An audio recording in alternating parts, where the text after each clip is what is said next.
Assalamualaikum warahmatullahi wabarakatuh. Apa kabar? Dengan saya Gibran dari Divisi Marketing. Dalam pembahasan kali ini saya mau membawakan tentang tips komunikasi yang baik dengan pelanggan. Nah, beberapa trik-triknya bagus nih untuk dicontohin untuk teman-teman yang bekerja di bidang sales marketing. Komunikasi merupakan salah satu pondasi utama dalam menjalankan sebuah bisnis. Bisnis akan mudah berkembang apabila terdapat proses komunikasi yang baik secara internal maupun eksternal, yang terhubung dengan baik secara memberikan dampak yang lebih positif antara atasan bawahan. Komunikasi krusial juga perlu dibentuk dengan menjalin hubungan antara bisnis dengan para pelanggannya atau konsumen. Hal ini dimaksudkan sebagai sarana untuk mengetahui cara berkomunikasi dengan pelanggan dan menciptakan target penjualan produk yang sesuai dengan keinginan konsumen. Meskipun demikian, ternyata membangun komunikasi saja tidak cukup jika hanya untuk menarik minat pelanggan atau konsumen. Namun, sebagai seorang pembisnis juga harus memahami bagaimana cara menjalin komunikasi yang sukses sehingga dapat mempengaruhi penjualan. Pentingnya kemampuan seorang dalam berkomunikasi menjadi sebuah dasar dalam mengembangkan sebuah bisnis. Apabila seseorang mampu menjalin komunikasi dengan baik, dapat dipastikan terhadap peningkatan dan kesuksesan bisnis tersebut. Disinilah letaknya penting komunikasi, karena komunikasi dapat membangun kepercayaan, keyakinan bagi para pelanggan untuk selalu menggunakan produk atau layanan bisnis kita.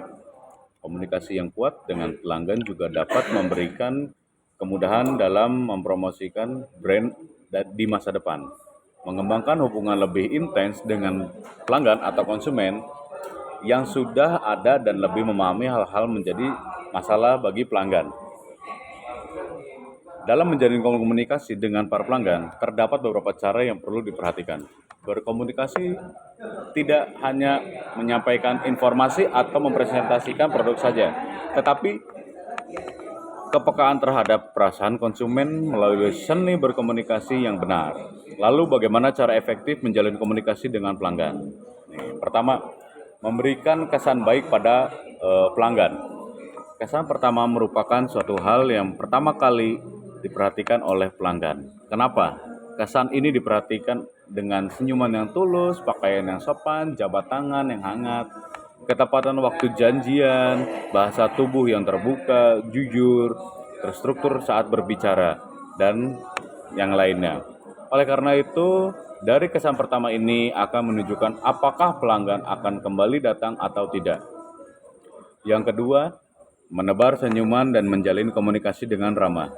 Selain dengan memberikan sapaan terlebih dahulu, memberikan senyuman juga dapat membuat kesan yang ramah dan nyaman untuk berkomunikasi.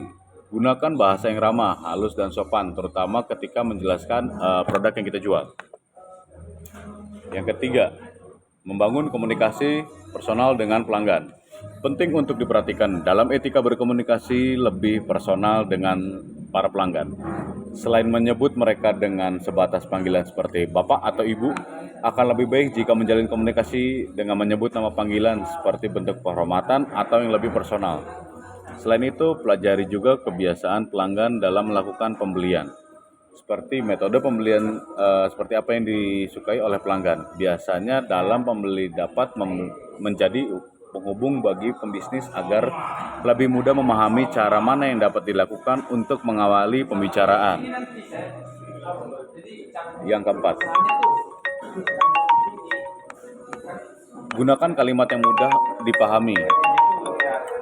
Dengan menggunakan kalimat yang mudah dipahami akan membuat komunikasi dalam memasarkan produk lebih mudah untuk tersampaikan pada konsumen sehingga waktu yang digunakan juga tidak terbuang oleh konsumen, tidak merasa pusing dengan penjelasan yang disampaikan. Yang kelima, berikan bonus dan diskon. Memberikan bonus dan diskon merupakan salah satu strategi dalam menyenangkan pelanggan. Menyediakan bonus, diskon akan lebih baik jika dilakukan secara tiba-tiba sehingga konsumen merasa senang dengan hadiah tersebut. Bukan tidak mungkin jika pelanggan akan menambah nilai produk dan tidak segan untuk menjadi pelanggan setia. Nah, untuk pertama kali ketemu first impression yang harus dilihat itu satu, cara berpakaian dan yang rapi, dan paling penting adalah break the ice. Karena kadang kita kalau ketemu sama orang itu terlalu baku ya, karena kita belum kenal atau maaf, kita udah negatif dulu. Tapi yang pertama itu break the ice, ajak dia ngobrol atau bercanda sedikit gitu. Yang kedua, gestur tubuh harus siap. Kalau misalkan, Pak apa kabar Pak, udah lenja-lenja nggak jelas gitu, si konsumen pun bakal negatif thinking ke kita. Si, gunakan sikap yang tegap dari kita supaya si konsumen atau pelanggan tetap segan sama kita dan mau berbisnis dengan kita. Sekian, terima kasih. Wassalamualaikum warahmatullahi wabarakatuh.